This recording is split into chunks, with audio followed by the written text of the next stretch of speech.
안녕하세요. 문경환 연구원님 오셨습니다. 어서 오십시오. 안녕하세요. 네, 반갑습니다.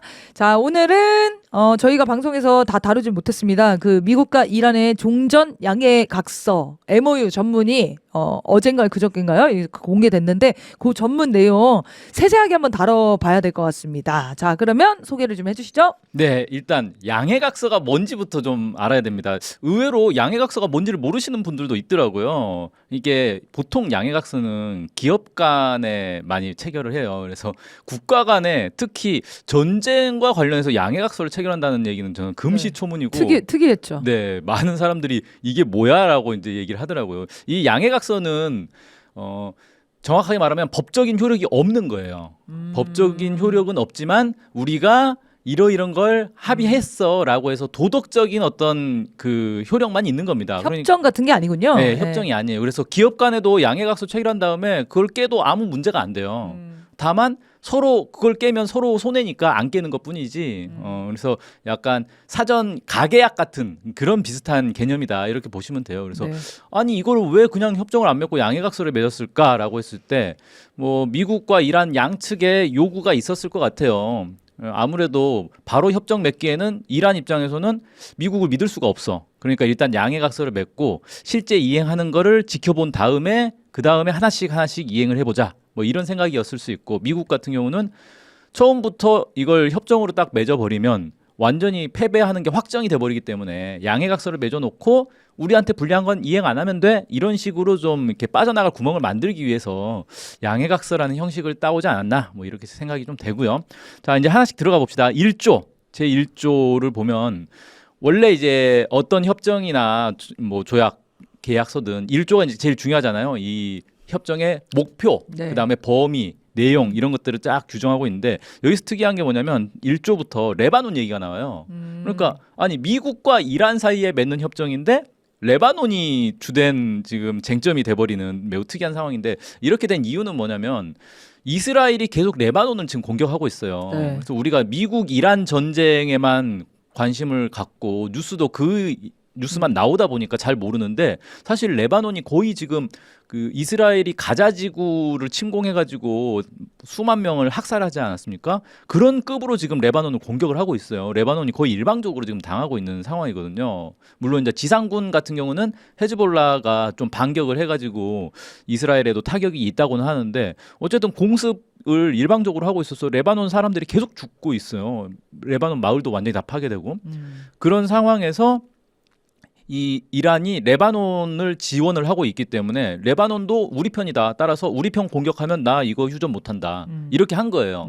그러니까 이란 어떻게 보면 이제 이란은 자기가 휴전이 안 되더라도 레바논을 끝까지 책임지겠다라는 뭐 의리를 이제 보여준 거다. 이렇게 볼 수 있고 미국 입장에서는 이게 이제 이렇게 합의를 해버리면 어떻게 되냐면 이스라엘이 지금도 또 레바논 공격하고 있거든요. 네. 어떻게든 이거 협의 깨보겠다라고 지금 이제 이스라엘은 하고 있는데. 여기서 미국은 이스라엘 편을 들 수가 없는 거예요 이제 이스라엘 편을 들어버리는 순간 이 협정 양해각서 자체가 이제 깨져 버리는 거기 때문에 그건 이제 미국도 바라지 않거든요. 이스라엘이 근데 레바논을 계속 치는 이상 이 양해각서는 깨지는 거 아닙니까? 근데 그러니까 만약에 이제 그렇게 볼 수도 있고 또 하나는 뭐냐면 미국이 그러니까 이스라엘이 레바논을 공격하면 이란도 이스라엘을 공격하겠죠? 네. 그러면 미국은 거기에서 중립을 지켜버리는 거죠. 이스라엘 마음껏 때려라. 나는 더 이상 이스라엘 이제 안 지켜준다. 자기만 빠져나가겠다? 네, 그렇죠. 네. 난 모르는 일이야. 네. 이렇게 이제 할 수 있다. 그래서 이 부분도 아마 이제 문제가 좀 될 거예요. 왜냐하면 첫 줄에 양측의 동맹국들은 양해각서에 서명함으로써라고 해서 이스라엘도 서명해야 된다고 규정을 했거든요. 근데 이스라엘은 지금 절대 안 하겠다는 거잖아요. 네. 그래서 이게 어떻게 될지 이것도 이제 사실 60일 안에 또 어떻게 될지 지켜봐야 되는 상황입니다. 동맹국도 사인을 해야 되는 상황이었네요. 네, 그렇게 그렇군요. 규정을 네, 해놨어요. 알겠습니다. 그다음 2조로 이제 넘어가서 보면은 2조는 아주 간단합니다. 미국과 이란은 상호 주권과 영토 보존을 존중하고 상대국의 내정에 간섭하지 않을 것을 확약한다라고 해서 그냥 뭐 당연한 얘기 한 거 아니야?라고 생각할 수 있는데 여기서 좀 주목할 건 내정에 간섭하지 않는다는 부분이에요. 네. 그러니까 미국이 이란 내정에 뭐 간섭한 적이 있나? 혹은 이란이 뭐 미국 내정에 간섭할 일은 없었을 테고 네. 생각을 해보면 이란 전쟁을 하기 직전에 이란 내부에 소요 사태가 발생을 했어요. 그게 미국이 이 조종을 했다라는 여러 증거들이 나오고 있거든요. 그러니까 이런 것들도 내정 간섭에 포함이 되는 거고 또 하나는 뭐가 있냐면 쿠르드족 문제가 있습니다. 그래서 미국이 지금 이라크에 있는 쿠르드족을 이렇게 부추겨 가지고 뭐 돈도 주고 무기도 주고 이렇게 해서 이란으로 쳐들어가도록 계속 유도를 하고 있어요. 그래서 실제로 지금 이란이 이라크에 있는 쿠르드족의 그 뭐 무장 세력 여기를 공격을 하고 있거든요. 이 문제와 관련해서도 미국이 이제 더 이상 간섭하면 안 된다라고 이제 규정한 걸로 해석을 할 수가 있죠. 네. 아니 근데 최종적으로 얘기하겠습니다. 자, 뭐 할 말이 조항을 많군요. 보면서 느끼는데 미국이 지킬 리가 없는 조항들 같아가지고 야 이거는 깨지겠다 이런 생각이 계속 드네요. 네, 어쨌든 자, 3조. 네, 3조로 넘어가 보면은 미국과 이란은 상호 동의안 하에 연장 가능한 최대 60일 이내 최종 합의에 도달하기 위한 협상할 것을 약속한다라고 해서 60일 안에 이제 최종 협정으로 이제 나와야 되는 건데 여기서부터 이제 불안해지죠. 이 60일 안에 될까 이게? 그러니까 지금 네, 이거 매우 불안해지죠. 지금 1조부터 깨지고 있거든요. 매우 불안한 상황인데. 어쨌든 이게 최종 합의는 아니고 60일 네. 이내 하는 거 봐서 최종 합의를 하겠다 뭐 이런 내용이에요 지금 그렇죠. 3조가. 이거를 한국 전쟁의 그 정전 협정하고도 비교를 해보면 좋은데 정전 협정도 마지막에 어떻게 돼 있냐면 3개월 내에 한 급 높은 정치 회의를 소집해서 평화 협정을 체결하는 걸로 돼 있었거든요. 그래서 실제로 3개월 내에 정치 협정을 하려다가 뭐 여러 가지 좀 쟁점이 있어가지고 3개월은 좀 지나서 하긴 했어요. 하긴 했는데 결국 결렬됐어요. 그래서 평화 협정이 안 됐죠. 그리고 정전 협정이 지금 몇 년째죠? 1953년이니까 70년 넘게. 네. 그냥 정전 회의가 상태. 열리지 않고 있습니다. 네, 회의가 열리지 정전 상태. 그러니까 정전 상태라는 건 뭐냐면은 전투는 중단했지만 전쟁이 안 끝난 거예요. 법적으로는 전쟁 상태인 거예요. 그 상태가 계속 유지되고 있는데 이란도 그렇게 될 수 있어요. 60일 이후에 야 우리 합의해 보려고 그랬는데 협상 잘 안 됐어. 그럼 어떡하지? 뭐 그냥 이 상태로 가는 거지. 이렇게 돼버릴 수 있다는 거예요. 네. 예. 그래서 이 부분도 좀 이제 그래서 지금 이 MOU 나온 거를 마치 종전하는 것처럼 그 포장해서 과대 포장해서 방송하시면 안 될 것 같아요. 언론이 그런 식으로 지금 보도하잖아요. 뭔가 전쟁이 끝났다. 뭐 이란이 이겼다, 뭐 미국이 이겼다, 뭐 이런 식으로 안 끝났다니까요 지금. 요거 꼼꼼히 읽어만 봐도 알 수 있는 내용인데, 네, 그래서 다루는 겁니다. 그렇죠. 네. 네. 그다음에 이제 제4조로 넘어가면 이 미국의 해상 봉쇄를 이제 중단하는 내용이 담겨 있어요. 그러니까 호르무즈 해협을 이란이 봉쇄를 했더니 미국도 봉쇄를 한 거잖아요. 그래서 사실 뭐야 어차피 봉쇄된 걸 또 봉쇄한 게 무슨 의미가 있지라고 할 수 있는데 이란과 중국 사이에 교역을 하는 화물선들은 이란이 계속 보내주고 있었단 말이에요. 네. 그거를 미국이 못 가게 막은 거예요. 네. 그러니까 되게 웃긴 상황이 된 거죠. 근데 이거를 미국이 풀겠다라고 했고 여기에 은근슬쩍 어떤 내용이 들어가 있냐면 마지막 문장이 미국은 또한 최종 합의 후 30일 이내에 이란 인근 지역에서 자국 군대를 철수할 것을 약속한다라고 돼 있는데 이게 이란 인근 지역이라고 해버리니까 이게 그럼 뭐 호르무즈를 막고 있던 해군을 철수한다는 얘기인가? 아니면 그 중동 지역에 있는 미군 기지를 다 철수한다는 얘기인가? 이게 이제 좀 약간 아리송하게 됐는데 사람들은 대체로 이제 미군 기지 철수하는 거다 이렇게 해석을 하더라고요. 네. 왜 그러냐면 현재도 사실 거의 반 이상 철수한 상태라고 봐야 돼요. 왜냐하면 엄청 두드러 맞고 나서 미군들이 다 기지에서 다 빠져나왔거든요. 그래서 호텔에서 자고 막 그러잖아요. 실제로 미군 기지를 가동을 못하는 상황이에요. 그렇기 때문에 이건 뭐 이미 철수한 상황 아닌가? 뭐 이렇게 이제 볼 수 있고 여기서 저는 참 주목해 볼 게 뭐가냐면 미군 기지를 철수하겠다라고 이란하고 합의를 했는데 이 합의를 과연 그러면 미군 기지가 있는 그 나라들 있잖아요. 뭐 사우디, 아랍에미리트 이런 나라들하고도 협의가 됐을까?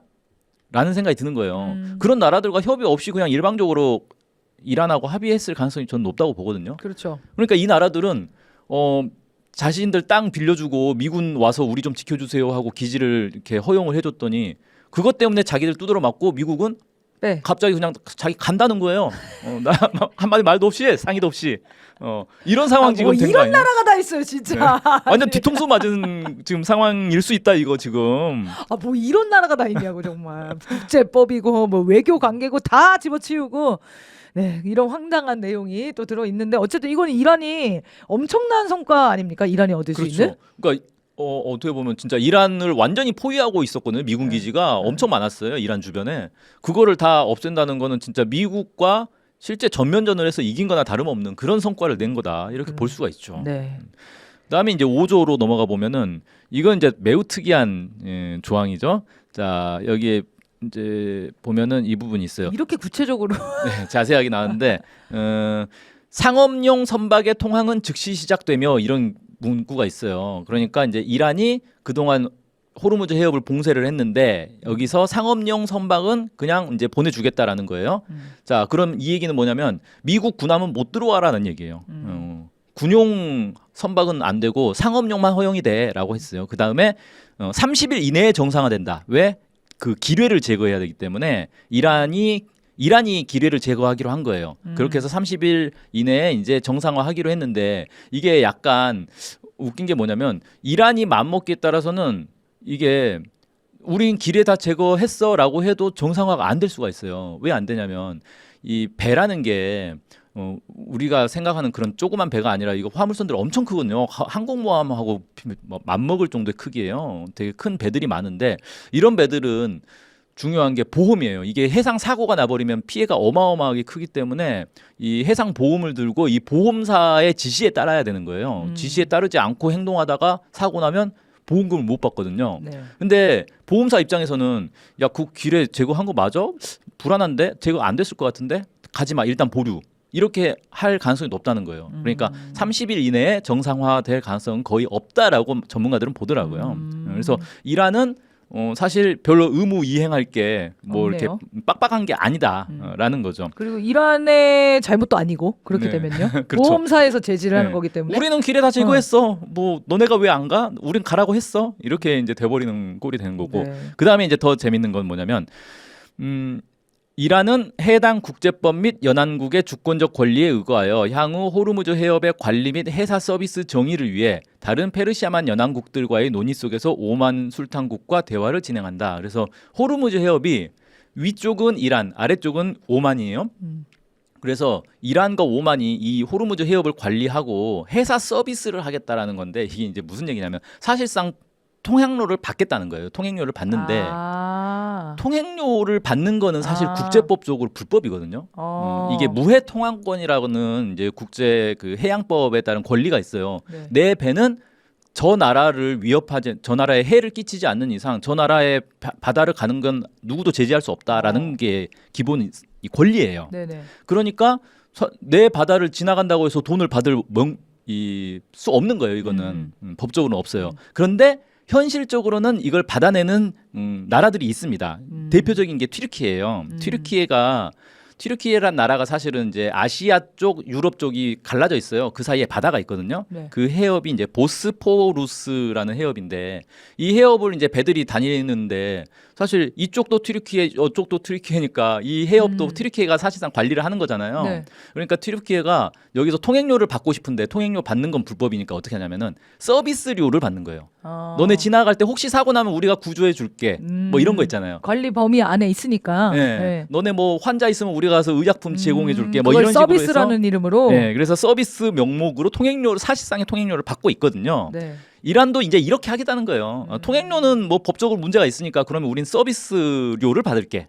이렇게 해서 이게 이제 사람들이 이제 미국에선 난리가 났죠. 이것 때문에. 아니 그동안 자유롭게 다니던 해협을 괜히 전쟁을 하는 바람에 앞으로는 돈 내고 다니게 됐다라는 거예요. 그런 거죠.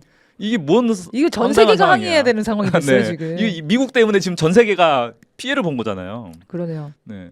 그다음에 여기서 저는 뭐 이것도 한번 볼 필요가 있는데 페르시아만이라는 표현이 나오는데 저는 이거 이란 쪽에서 나온 그 공개한 자료인가 해서 미국에서 공개한 자료도 봤거든요. 미국에서 공개한 자료도 영어로 페르시아만이라고 돼 있더라고요. 이게 왜 이제 중요하냐면 1991년인가 2년인가 그 첫 번째 이제 이라크 전쟁이 발발을 했을 때 국내 언론에서 다 페르시아만 전쟁이라고 했어요. 페르시아만의 전쟁이 났다. 페르시아만 전쟁이다라고 했는데 갑자기 어느 순간부터 뉴스에서 걸프만이라고 부르기 시작하는 거예요. 아, 네. 네. 근데 걸프가 영어인데 만이라는 뜻이잖아요. 네. 만이 영어로 걸프잖아요. 그러니까 걸프만은 만만이에요, 그냥. 그래서 뭔 이상한 이름을 쓰냐라고 했는데 알고 보니까 이게 이 명칭이 원래 명칭 지역 명칭 되게 중요하잖아요. 주권 문제라서. 그쵸. 우리도 왜 동해냐 일본해냐 뭐 독도냐 다케시마냐 뭐 이거 되게 민감한 문제잖아요. 이 페르시아라는 게 원래 이란의 옛날 이름이 페르시아잖아요. 그러니까 페르시아만은 이란에서 쓰는 용어고 그거를 그냥 그동안 통용을 해오다가 90년대 들어서 아랍 80년대부터일 거야 아마 아랍의 나라들이 야 이걸 왜 우리가 페르시아만이라고 불러주지? 이거 아라비아만이라 부르자. 아랍만, 아라비아만 이런 식으로 이제 부르기 시작했어요. 네. 그러니까 이제 이게 약간 신경전이 된 거죠. 이란은 뭔 소리야 계속 페르시아만으로 써야지라고 하고 아랍 국가들은 아닌데라고 하니까 미국에서 그럼 그냥 우리는 만이라고만 부를게. 그래서 그냥 걸프가 된 거예요. 그래서 만만으로 부르자. 네, 만만이 됐어요 그냥. 그냥 우린 더 걸프라고 해줄게. 이렇게 된 거예요. 그렇게 해서 갑자기 다들 한국 사람들은 페르시아만이라고 썼는데 어느 날부터 야 우리도 미국식으로 바꾸자 표기를. 그래서 골프만 전쟁이 됐어요. 골프 전쟁이 됐어요. 그러네요. 예. 그리고 그때부터 페르시아만이라는 용어를 안 쓰고 골프만이라 썼으니까 요즘 젊은 사람들은 페르시아만이라는 용어 자체를 처음 들어보는 거죠. 네. 들어본 적이 없을 거예요 아마. 그런데 합의문에. 그런데 합의문에 미국도 골프만이라고 안 하고 페르시아만이라고 쓴 거예요. 이건 뭐냐면 이란 편을 들어준 거네요. 네, 이란의 입장을 그냥 따르는 걸로 이렇게 정리가 된 거죠. 쉽게 말해서 한국과 일본이 네. 조약을 맺는데 거기에 동해라고 쓴 그렇죠, 거예요. 그렇죠, 일본에는 그렇죠. 안 쓰고 네. 그런 꼴이 된 거예요. 평상시에는 일본해라고 쓰다가 네, 그렇게 됐어요 지금. 이거는 무조건 이란의 승리라고 봐야겠네. 이거 아주 굉장히 상징적이네요. 네. 네.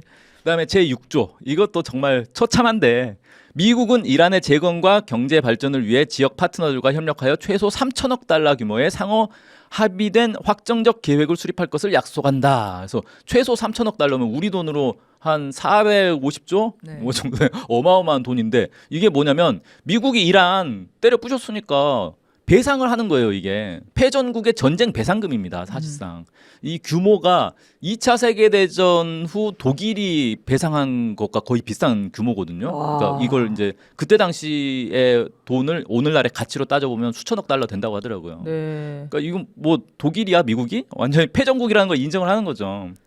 그래서 트럼프가 그 오바마를 비난하면서 맨날 했던 얘기가 오바마 정부가 이란과 핵 합의하면서 17억 달러를 제공했다. 이거 퍼주기 한 거다라고 맨날 비난을 했어요. 그래도 자기는 이제 3천억 달러를 퍼줘야 되는 상황이 된 거죠. 네. 그다음에 제7조 보면은 7조에서는 이란에 대한 모든 제재를 다 해제하겠다라고 했어요. 근데 이것도 되게 웃긴 게 잘 생각해 보면 원래 제재를 왜 했지? 이란이 핵 개발했다는 의혹이 있으니까 미국이 이걸 밀어붙여가지고 제재를 막 한 거예요. 미국의 독자 제재도 있고 뭐 IAEA 제재도 있고 UN 제재도 있고 막 이렇게 있는데 그래서 그러면 이란이 뭐 핵 개발 안 했다라는 게 확인이 됐어? 아니면 있는 핵을 없앴어? 그런 게 전혀 없어요. 근데 제재를 푸는 거예요. 네. 그러니까 그냥 미국이 괜히 전쟁했다가 이란한테 그냥 다 퍼주는 상황이 돼버린 거죠. 네. 그냥 누가 봐도 이거 이건 합의문 뭐지? 하여튼 네. 누가 일단. 봐도 미국의 그냥 일방적 패배 네. 이렇게 되는 거죠. 제8조도 보면은 제8조에서 그 주목할 부분은 이거예요. 이제 이란은 핵무기를 개발하지 않을 거라고 재확인했다. 이 얘기는 그냥 하던 얘기 똑같이 한 거예요. 그렇죠. 이란은 한 번도 자기들 핵 개발하겠다라는 뉘앙스를 비친 적도 없었거든요. 그렇기 때문에 하던 얘기 또 한 거고 여기에 보면은 뭐가 있냐면 그래서 그러면 이미 있는 농축 우라늄은 어떻게 할 거냐? 현장에서 희석하는 것으로 한다라고 합의를 봐버렸어요. 근데 이게 왜 중요하냐면은 원래 그동안 미국은 계속 너네 그 농축 우라늄 우리한테 내놔. 싫으면 뭐 러시아한테 줄까 중국한테 줄까 뭐 이런 얘기를 하고 있었거든요. 네. 그런데 그냥 이란 내에서 그냥 해결하는 걸로 하자. 그 희석하자. 그러니까 그 농축 우라늄을 희석을 해서 이제 농도를 이제 낮추는 거죠. 그렇게 하기로 해버린 거예요. 그러니까 이거는 완전히 미국이 그동안 주장한 걸 다 후퇴한 거죠. 네. 이렇게 이제 포기를 했다라는 거. 여기가 제일 추상적이네. 현장에서 희석하는 것을 확인하는 검증 과정 뭐 이런 것도 하나도 없이 네. 이란이 현장에서 희석한다고 했으니까 그걸 믿어주자 이런 조항 아닙니까 아니 지금? 근데 IAEA 감독하에 하기로 감독하에? 했어요. 네. 그래서 뭐 감독은 합니다. 네, 다행이네요. 네. 그다음 그 다음은 뭐 이제 중요한 내용은 이제 거의 다 끝나가지고 그냥 간단하게 살펴볼게요. 구조에서는 최종 합의가 이루어질 때까지 미국과 이란은 현상을 유지한다. 즉 이란은 현재 핵 프로그램을 유지한다는 거예요. 그러니까 네. 계속 우라늄 농축은 해도 되는 거예요. 네. 최종 합의할 때까지. 그러니까 만약에 미국이 야 우리 이거 최종 합의하지 말고 시간 끌까라고 하면 이란은 계속 우라늄 농축하면 되는 거예요. 그래서 60일 이내에 안 하는 게 미국한테도 손해가 될 수 있는 거죠. 이런 장치를 만들었어요. 그다음에 이제 10조를 보면은 미국이 이란에 대한 여러 제재들, 재무부가 했던 여러 제재들을 다 그냥 풀기로 했어요. 바로 푼다라는 거고. 이렇게 되면은 그것도 있어요. 11조까지 보고 얘기를 해야 되겠다. 11조에 보면은 이란에 동결된 자산을 다 풀기로 했습니다. 근데 이란에 동결된 자산이 대략 1,000억 달러 정도 규모라고 해요. 그러니까 당장 이란은 1,000억 달러가 수입이 들어오는 거예요. 그렇게 된 거고 여기에는 우리나라 돈도 있습니다. 우리도 이란한테 석유를 산 다음에 대금을 지급해야 되는데 갑자기 이란 제재가 발동되는 바람에 대금 지급을 못했어요. 네. 그래가지고 이게 아마 제가 알기로는 제3국에 동결돼 있을 거예요. 네. 그러니까 한국 입장에서는 주고 싶은데 줄 수 없고 이란은 받고 싶은데 받을 수 없는 그런 상황인데 이게 이제 풀리면 들어가는 거죠. 그러면 이제 앞으로 이란하고 한국이 다시 이제 추가 거래를 할 수 있는 그런 이제 상황이 또 도움이 되겠죠.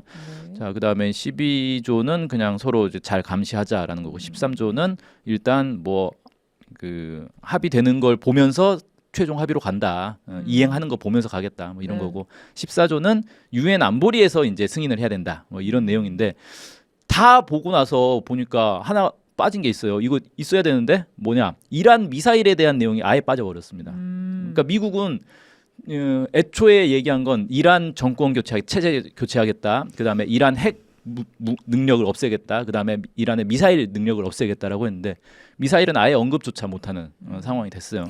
아니 그래서 지금 이 정도면 미국의 항복 문서 아니냐 이렇게 댓글 써주셨는데 몇 가지 의문이 드는 게 이런 내용을 어떻게 미국이 합의했는가? 일단 그 의도가 너무 궁금하고 두 번째는 이거 미국에서 장난 아니게 반발할 것 같은데요? 그렇죠. 일단 두 번째부터 봅시다. 미국 이거 누가 봐도 미국이 패배한 거잖아요. 네. 패배도 완전 참패를 한 거란 말이에요. 미국 내에서 당연히 반발을 하겠죠. 민주당은 뭐 이제 말할 것도 없고 공화당 내에서도 이제 막 불만이 터져 나왔습니다. 그래서 몇 가지만 소개하자면 빌 커시디라고 상원 의원이에요. 루이지애나주. 전쟁 전 해협은 열려 있었고 이란은 제재로 박살나고 있었고 미 군인 13명은 살아 있었다. 이제는 미국인 13명이 숨졌고 가정들은 기름값으로 수십억 달러를 내며 제재는 해제될 예정이고 폭격은 멈췄다. 레이건이 무덤에서 뒤척이고 있다. 최근 수십 년간 최악의 외교 정책 실수다. 이렇게 네. 이제 혹평을 했고요. 그러니까요. 네, 테드 크루즈 상원 의원 텍사스주인데 우리를 죽이려는 신정주의 광인들에게 수십억 달러를 주는 것은 좋은 생각이 아니다. 이렇게 얘기했고요. 트럼프 일기 행정부에서 유엔 대사를 했던 니키 헤일리라고 있어요. 지금 이제 사우스캐롤라이나주 주지사를 했던 사람인데 이란에 제재를 풀고 돈을 주는 것은 우리가 방금 파괴한 위협을 재건하도록 자금을 대는 거대한 실수다. 뭐 이렇게 얘기를 했고요. 뭐 의원 말고도 뭐 보수 농객 에릭슨이라고 있는데 X에다가 트럼프는 이란에 항복했다. 뭐 이렇게 썼고 그 내셔널 리브라는 잡지가 있는데 16일 사설에서 이번 합의는 굴욕이다. 뭐 이렇게 평가를 했습니다. 그래서 네. 미국에서도 뭐 당연히 이렇게 반응할 수밖에 없는 상황이죠. 그러니까요. 그럼 트럼프는 도대체 이걸 왜 했냐? 네. 전쟁을 더 유지할 수가 없는 거예요. 전쟁을 더 유지할 수 없는 것도 있고 또 하나 그 미국 내에 비상이 걸린 게 하나 있습니다. 뭐냐면 지금까지 이제 호르무즈 해협이 막혀버리니까 기름이 이제 비상이 걸렸잖아요. 그걸 어떻게 해결을 하고 있었냐면 그 비축유라고 있습니다. 각 나라마다 우리나라에도 비축유가 있어요. 각 나라마다 국가에서 기름을 이 저장 시설, 지하 저장 시설에다가 놔두고 긴급 상황, 뭐 전쟁이 났다거나 뭐 이럴 때 이제 쓰려고 이렇게 비축한 게 있어요. 그 비축유를 풀어가지고 지금까지 이제 기름값을 계속 잡은 거예요. 근데 이 비축유가 점점 바닥을 드러내고 있어가지고 2주 안에 이 해결하지 못하면 큰일 난다. 뭐 이런 얘기들이 이제 미국 내에서도 나왔었거든요. 그러니까 트럼프 입장에서는 이거 빨리 해결 못하면 그 다음에 이제 진짜 심각한 상황, 기름이 진짜 다 떨어지는 상황이 이제 발생하는 그런 거죠. 그래서 했다라는 얘기도 나오더라고요. 일단 뭐 지킬 생각은 없지만 뭔가 타협이 된 것처럼 호르무즈 해협만이라도 개방을 하기 위해서 그런 그렇죠. 목적으로 했을 수 있겠네요. 네. 근데 지키지 뭐 해놓고 일단 해놓고 안 지켜도 그만이지라고 생각할 수 있는데 안 지키면 호르무즈 해협은 다시 막힐 거고요. 네. 지키는 척은 해야지 열려 있는 시간이 길어질 거 그렇죠. 아닙니까? 네, 지키는 척은 해야 돼요. 그 다음에 60일 안에 이제 최종 합의를 하기로 했는데 그 사이에 이제 미국이 해야 되는 것들이 막 있잖아요. 제재도 해제해야 되고 동결도 풀어야 되고 뭐 이런 것들인데 이걸 안 하면 이란은 그 협상 합의는 이제 안 되는 거야라고 하고 계속 우라늄 농축할 거고 호르무즈 해협도 계속 봉쇄할 거고 이렇게 되면 이제 미국으로서는 그렇다고 다시 전쟁할 수도 없고 다시 전쟁하면 또 깨질 건데 네. 이게 답이 없는 거죠. 그래서 이 답이 없는 사태 때문에 뭐 종전도 못하고 휴전도 못하고 확전도 못하고 뭐 그런 상황이었는데 결국에는 미국이 패배한 걸로 끝난 거예요. 앞으로 이 사례가 전 세계 질서에 완전히 큰 영향을 끼치지 않겠습니까? 지금도 그렇죠. 보도들을 다 보면 야 그러면 앞으로 북한이 핵 포기하겠냐 이렇게 싸워서 맞죠. 이런 합의를 얻어내는데 미쳤냐 이런 댓글로 다 도배돼 있더라고요. 맞습니다. 네. 지금 이게 사실 국제 질서를 완전히 뒤흔드는 사건이다 이렇게 봐야 될 것 같아요. 일단은 미국의 일극 체제는 완전히 이제 끝났다. 이걸 미국 일극 체제 종말 선언, 미국 패권 종말 선언 뭐 이렇게 봐도 될 것 같아요. 그래서 많은 전문가들이 우크라이나 전쟁을 통해서 미국의 이제 추락이 확실해졌는데 이란 전쟁으로 완전히 그냥 도장을 찍었다. 뭐 이렇게 이제 얘기를 하더라고요.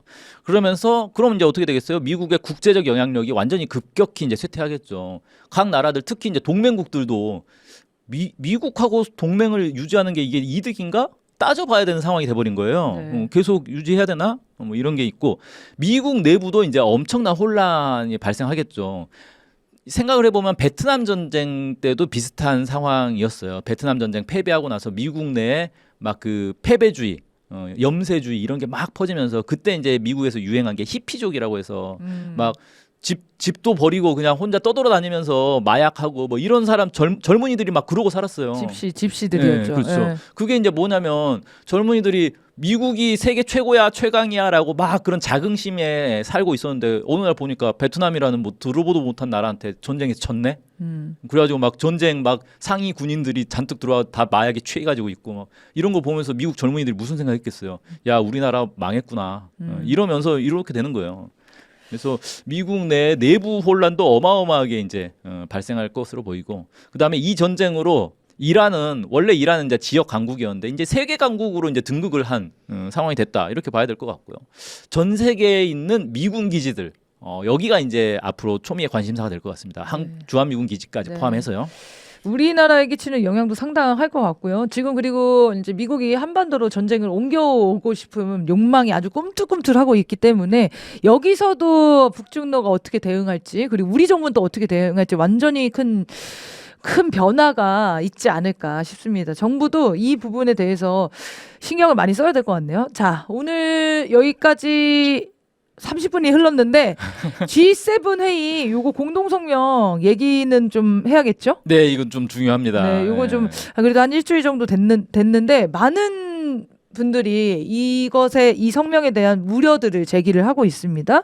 이재명 대통령이 오늘 이 유럽 성과를 보고한다고 하는데 이 부분 어떻게 분석할지 좀 궁금하더라고요. 어쨌든 오늘 좀 다뤄보겠습니다. 네, 이번에 이재명 대통령이 상당히 오랜 기간 일주일 넘게 유럽 순방을 했어요. 그래서 취임 이후에 이제 가장 오랜 기간 국내에 이제 떠나 있는 상황이었는데 처음 가자마자 한EU 정상회담 공동성명이라는 걸 발표했는데 거기서도 충격적인 내용들이 많이 있었습니다. 뭐 네. 북한 NPT의 의무를 이행해라 뭐 이렇게 했는데 북한이 NPT를 탈퇴한 지가 벌써 23년이에요. 네. 23년 전에 탈퇴한 기구의 의무를 이행하라는 게 누가 봐도 말이 안 되는 거잖아요. 이건 뭐 마치 뭐랑 똑같냐면 미국이 지금 올해 초에 1월 달에 66개 국제기구를 탈퇴를 했거든요. 네. 그런 미국한테 야 너네 탈퇴는 했어도 의무는 지켜야지 분담금 계속 내 이렇게 요구하는 거랑 똑같잖아요. 황당한 조항이었어요. 네, 그런 것들을 놓고 그다음에 러시아랑 중국이랑 완전히 척지는 그런 내용이 담겨 있어가지고 이게 이래도 되나 싶었고 이재명 대통령이 그 뒤에 바티칸 가가지고 교황 만나고 연설을 하는데 거기서는 완전히 평화 지향적인 그런 연설을 했단 말이에요. 그래서 아니 며칠 전 성명은 뭐고 지금 연설은 또 뭐야? 완전히 이제 국내 외교 전문가들도 막 혼란에 이제 빠져버리는 그런 상황이었는데 막판에 이제 G7 회의를 또 갔어요. 여기 이제 G7 정상회의는 원래 7개 나라만 가는데 여기에 이제 뭐 한국, 인도, 케냐, 브라질, 이집트 같은 나라들이 이제 초청이 돼요. 그 네. 초청되는 나라들은 매년 좀 바뀝니다. 바뀌는데 이번에 이제 한국이 초청이 됐어요. 갔는데 거기서 뭐 여러 합의들이 나옵니다. 성명이 서너 개의 성명들이 나오는데 그 중에 하나가 뭐가 있었냐면 G7 정상들의 지정학적 현안에 대한 성명이라는 게 나왔어요. 여기에 이제 그 나오는 성명마다 다 참가할 필요는 없어요. 그래서 초청국 정상들도 어디는 참가하고 어디는 참가 안 하고 막 그랬는데 여기에 이제 한국은 여기에 참가를 했어요. 그래서 지정학적 현안에 뭐 우크라이나 문제, 중동 문제, 그다음에 인도태평양 문제 이렇게 세 개를 다뤘는데 이 인도태평양 문제에서 뭐라고 했냐면 유엔 안전보장이사회 결의에 따라 북한의 완전한 비핵화를 지지한다는 우리의 입장을 재확인합니다. 북한이 납북자 문제를 즉시 해결할 걸 촉구합니다. 북한의 암호화폐 절도 및 사이버 범죄에 대해 공동으로 대처해야 할 필요성을 재차 강조합니다.라고 해서 뭐 다른 것들도 계속 북한을 이제 비난하는 내용이긴 한데 이 비핵화 문제, 네. 북한의 완전한 비핵화를 지지한다. 이거를 또 넣었는데 제가 이상한 게 원래 미국이 트럼프 2기 들어서서 북한의 핵 보유를 인정하는 듯한 발언들이 계속 나왔었잖아요. 그렇죠. 그러면서 북한 비핵화를 요구하는 목소리가 많이 줄어들었어요. 그리고 이재명 대통령도 취임 초반에는 북한 비핵화 얘기를 좀 하다가 올해 들어서는 북한 비핵화 얘기를 굳이 언급을 안 하고 이렇게 피해가는 경우가 많았거든요. 그런데 갑자기 6월 들어서 북한 비핵화 얘기가 갑자기 급증을 합니다. 네. 그래서 아까 얘기했던 한 EU 정상회담 공동성명도 있었고 최근에 한미 핵협의 그룹이 있었는데 여기 회의에서도 북한 비핵화 목표 우리는 변함없다.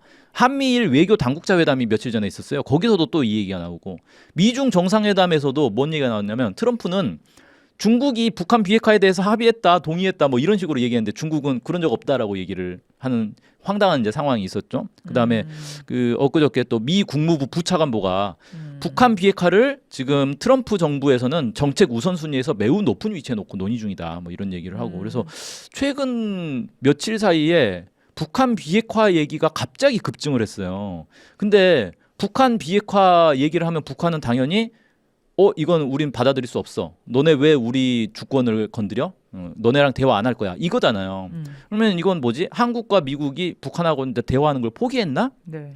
이렇게 생각이 되는 거예요. 그러지 않고서야 왜 굳이 이렇게 집중적으로 네, 집중적으로 이렇게 얘기를 하지? 뭐 이런 좀 생각이 들고 그래서 많은 사람들이 그래요. 이재명 대통령이 국내에서 대외적 발언을 하면 꽤 괜찮은 발언들을 많이 그쵸, 한단 말이에요. 맞아요. 근데 외국만 나가면 이상하게 자꾸 발언이 꼬인다는 거예요. 그래서 그러니까. 앞뒤가 안 맞는 발언들을 하고 그래서 이거 뭐 외국 나가면 트럼프가 옆에서 칼 들고 협박하나? 뭐 그런 생각도 좀 들고. 육하렵이 여기서 나오네요. 예. 그러지 않고서는 이게 왜 이러는 거냐? 그리고 왜냐면 너무 오락가락하니까. 예. 그리고 일각에서는 이제 그 위성락이든 외무부든 외교부든 이런 데서 자꾸 발언문 이상하게 써주는 거 아니냐라고 지적을 하는데 물론 그런 문제 있을 거예요. 근데 결국 최종 책임은 대통령에게 있는 거예요. 대통령이 그 발언문 보고 이건 지금 이런 발표하면 안 되겠는데 표현 좀 바꿔야겠는데 이렇게 판단을 해야 되는 거거든요. 그래서 근데 이재명 대통령도 그래도 된다고 생각하는 것 같아요 지금. 그러니까요. 그래서 이 좀 위험하다. 왜 그러니까 외국만 나가면 자꾸 발언이 꼬이나. 뭐 이렇게 할 수 있잖아요. 수사적 표현이다, 외교적 표현이다 이렇게 얘기를 할 수 있는데 지금 그 외교적 표현이라고 말하는 그 단어마다 지금 북중러가 굉장히 예민하게 반응하는 발언들이란 말이에요. 그럼 사실 자제해야 되고 논란이 커지거나 오해를 받지 않게 만약에 진짜 평화의 입장이 명백하다면은 그 단어를 제외하고 나머지 얘기를 하면 되는 거거든요. 근데 진짜 외국에 나가면은 다른 나라들은 당연히 그런 입장이 아니겠죠. 다른 나라는 북한의 비핵화를 바랄 거고 한반도의 통일을 반대할 거고 한반도의 평화 관심도 없을 거 아닙니까? 그렇죠. 그러니까 당연히 그 방향으로 입장 같이 냅시다. 내야지. 한국은 지금 친서방파 아닙니까? 친미 아니에요? 이런 식으로 협박을 하고 그 과정에서 어쩔 수 없지. 이 정도는 뭐 이해하겠지. 외교적 수사라고 하면 이해하겠지. 이런 좀 아니란 생각하고 있지 않나. 그런 게 좀 걱정되는 거죠.